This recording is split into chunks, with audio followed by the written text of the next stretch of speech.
They, them, zim, zer, all of it is enough to make you insane. Almost like the person who came up with gender ideology said, we can't come up with anything dumber than gay marriage, and then Alfred Kinsey said, hold my beer. But as a Christian, there's a very misguided sentiment that it's not hard to call a man her. So why not go the extra mile? Why not, out of love, use preferred pronouns? Well, that's the question, isn't it? Is it loving to use preferred pronouns? And I want to discuss that with you today. Welcome to the show. My name is Reed Huberman. Don't forget to like, share, and subscribe. On the show, as I try to do every week, I will give Christian arguments to current events, cultural issues, because I believe we are living in an unparalleled age of bad ideas. And the cure for bad ideas are good ideas, and the best ideas are found in Scripture. So I'm going to give reasonable, rational arguments for the Christian faith, especially as it pertains to things going on in the culture. Before I do that, I want to make sure that you know that today's show is sponsored by our friends over at Sweet and Savory.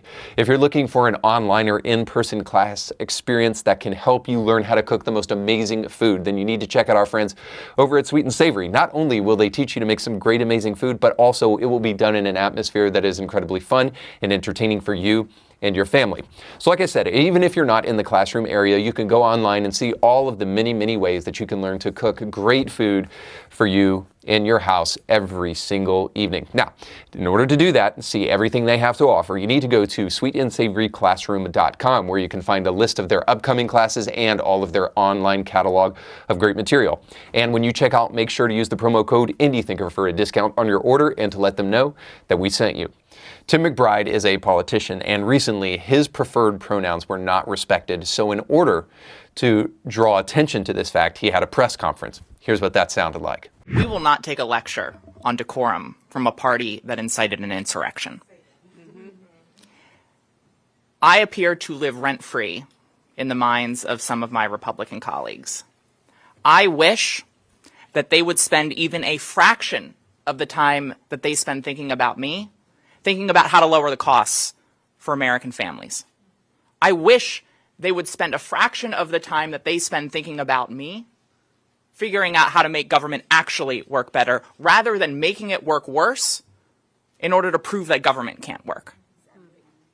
They are obsessed with culture war issues. The Republican Party is obsessed with culture war issues. It is weird and it is bizarre. And the American people deserve serious legislators, serious elected officials who are focused on bringing people together to deliver real results for the American people, not to play games and not to engage in schoolyard taunts. The iron law of woke projection never fails. So of course, Tim here is blaming Republicans for doing the thing that he's actually doing, because it's bizarre for Republicans to notice that Tim is dressed as a woman, and it's bizarre for them to not be willing to use his preferred pronouns and to allow him to use the women's restroom. It's bizarre for them to do that, not the guy dressed as a woman. And of course, the most important claim here is that it's not just Republicans who are bizarre, but they're also obsessed. Tim is living rent-free in their head, and they're constantly thinking about him, and they're obsessed with the culture war. So Tim needed to call a press conference to talk about a situation that was all about him, so that he could drone on and on talking about himself, because we are the ones who are obsessed with him and not he himself. I think this goes to something that I want to argue for, and I know the first thing that the gender cult will come out and say is, well, what about intersex? And okay, so let's subsection them off for a moment, and let's just say the men who are perfectly normal men who want to dress as women, that what they're actually suffering from is a severe case of narcissism, that they are the ones who are obsessed with themselves, and transgenderism is an opportunity only to cause people to focus on you. And I know the term narcissism is thrown around a lot today. But I think essentially transgenderism is, without any kind of genetic mutation we're talking about, transgenderism is just essentially narcissism on display. And I think I can prove that by the catalyzing event for this press conference. So why did Tim find it necessary to hold this press conference in the first place? Well, when you see what was the event that created the need for it, I think you will recognize fully exactly what I'm talking about. So here is the setting where Tim is quote unquote misgendered by the person who's leading this meeting, and this is the calls for the press conference. So check it out. I now recognize the representative from Delaware, Mr. McBride. Thank you, Madam Chair. Ranking Member Keating, also wonderful. Mr. I'm Chairman, sorry. could you repeat your introduction again, please? Yes, we have set the Representative. standard on the floor of the House, and I'm simply. What is that standard, Mr. Chairman? The Would you standard- repeat what you just said when I- you introduced a duly elected representative from the United States of America? Please. I will. The representative from Delaware, Mr. McBride. Mr. Chairman, you are out of order. Mr. Chairman, have you no decency? I mean, I've come to know you a little bit, but this is not decent. We will continue this You hearing. will not continue it with me unless you introduce a duly elected representative the right way. This hearing is adjourned. All right, so that's it. This is the event, the crisis, as it were, that created the need for this press conference from Mr. McBride. So the chair calls Tim Mr. McBride, and we're supposed to be horrified by that. By the way, if it is a horrific thing to quote-unquote misgender somebody, well then Tim does it right back to the chair and calls him Madam Chair. So apparently it's just, misgendering is good for just a good old-fashioned ribbing. Now, the reason I bring all of this up is because I think we need to kind of summarize all of this, because I think it does create a moral lesson for us. And it goes back to the claim that I made before, that transgenderism is nothing less than a cry for attention in an age of existential crisis. Nobody would even know who Tim McBride is if it weren't for the fact that he was dressed as a woman, going to work every single day, and if he weren't trying to create this big kind of fuss with these kind of issues. If he weren't trying to use the women's restroom, we wouldn't know Tim McBride's name at all. Now, in the midst of that, how do we deal with the depression that I would argue is coming as a result of our irreligious and post-Christian era? Well, the only way that we can deal with it is to try to do something that will scratch the itch that before was being scratched by, I would argue, the notion that God recognizes you and notices you and loves you. So if you don't believe that there is a God who recognizes, notices you, and loves you, well, you will have to replace that with something. And there is a surefire way to get noticed online anymore today, and that is put a dress on if you're a dude, or vice versa. It will get you praise from people online, and it will get you notoriety in the media. Rachel Maddow and the secular media will rush to your side to tell you how heroic and brave you are. So everybody is looking for something to scratch the itch in their soul and to know that their life matters. And I think it is fair to suggest that we will go to any dumpster in the world to find something if we believe that it will truly provide that ache inside of, provide relief for the ache inside of our soul. Now, the other thing I would say is this, is that transgenderism is intentional suffering in an age of prosperity. What I mean by this is something that I've argued before in the show. Simply that we're living in an age of unparalleled prosperity. The richest person, maybe 200 years ago, maybe even less than that, 150, 100 years ago, the richest person back then would trade places with the poorest person in America today, because we are living in an age of unparalleled prosperity.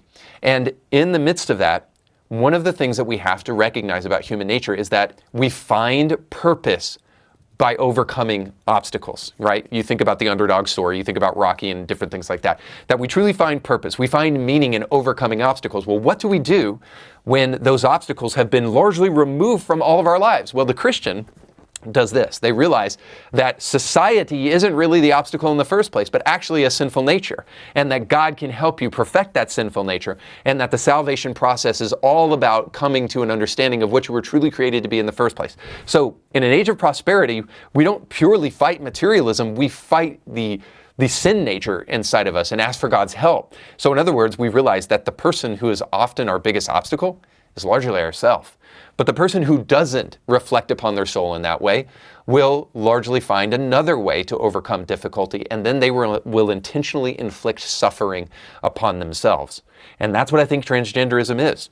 It's lifelong bone issues, it's infertility, it's the inability to have sexual pleasure anymore, it's cutting yourself and giving yourself open wounds on your body that will never actually heal, or at least not heal the way that that they're intended to, because some of those wounds, without trying to be too graphic here, are intentionally kept open. In other words, you willingly put yourself in a position of difficulty because you want to feel like you are overcoming that difficulty. And suffering is a way in which we can overcome difficulty, even if it is self-imposed.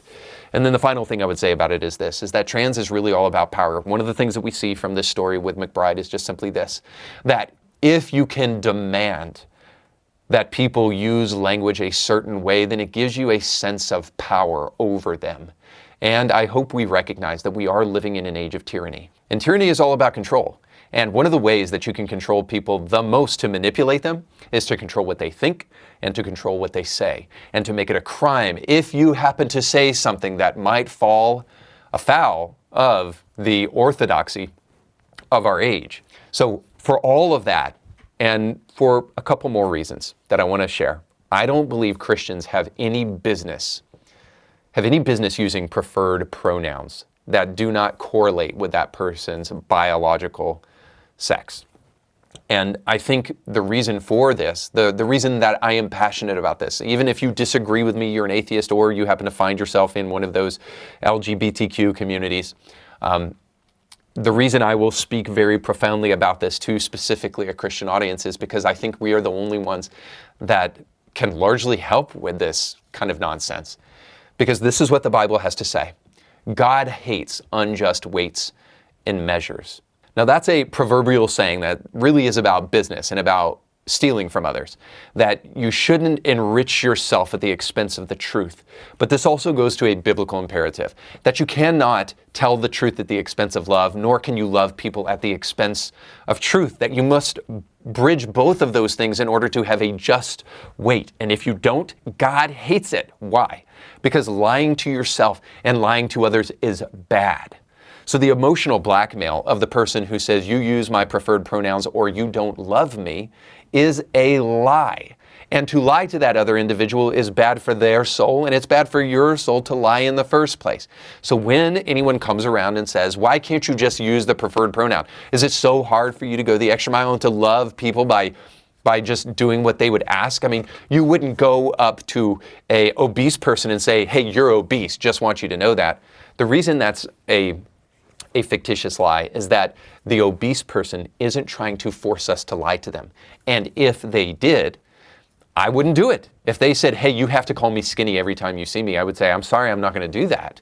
I'm not going to go out of my way to call you fat, but I'm also not going to go out of my way to lie to you, because that emotional blackmail that, I'm a bad person if I don't do that, won't work on me, because I know what truly loves you, and it's the truth. And if I am not willing to do that with all charity, then I cannot be said to actually be a Christian that knows anything about love. Then the second and most important thing even goes outside of the person who wants you to use their preferred pronouns. If you're a Christian, know that underneath this ideology is something much bigger, that is much more diabolical. And that is this, that Big Pharma and Marxists are interested in enriching themselves, gaining something from this whole ideology. And this goes back to the verse that God hates this unjust weight. So he hates Big Pharma because he knows that they are enriching themselves, stuffing their pockets with dollars off of the backs of people who are going through existential crisis and likely suffering from social contagion. And they are happy to cut on those people and do things to them that can't be undone, all so that they can enrich themselves. And that is abominable to God. And furthermore, the Marxist is happy to try to destroy gender boundaries and biological realities because they are after the total destruction of society. This is not even hidden. This is in their literature. I mean, Marx's most famous quote that he liked the most was that everything that exists must be destroyed. He even will go as far as to explicitly say that we must destroy the British Empire if we're ever going to get rid of Christianity. And it shows what Marx was really after was the destruction of Christian values, because he wanted to revolutionize society, and he knew as long as Christianity was standing in the way that he never truly could. And so Marxists are happy to prey upon people who are battling things in their life in order to pursue their revolutionary goals, because they don't actually care about people. all of the workers of the world unite and the marginalized communities that they say they care for, they don't at all. The Christian does. And because the Christian truly understands that truth cannot be divorced from love, nor love divorced from truth, we cannot use preferred pronouns and must stand against the tide of any emotional blackmail that comes our way that insists that lies are good for the soul. All right, thanks so much for watching. Don't forget to like, share, and subscribe, and check out some of our sponsors down below in the description. And if this show was beneficial to you, you can access ebooks, audiobooks, movies, and so much more by becoming a member of Indie Thinker by going to indiethinker.org/support. But most importantly, go with God.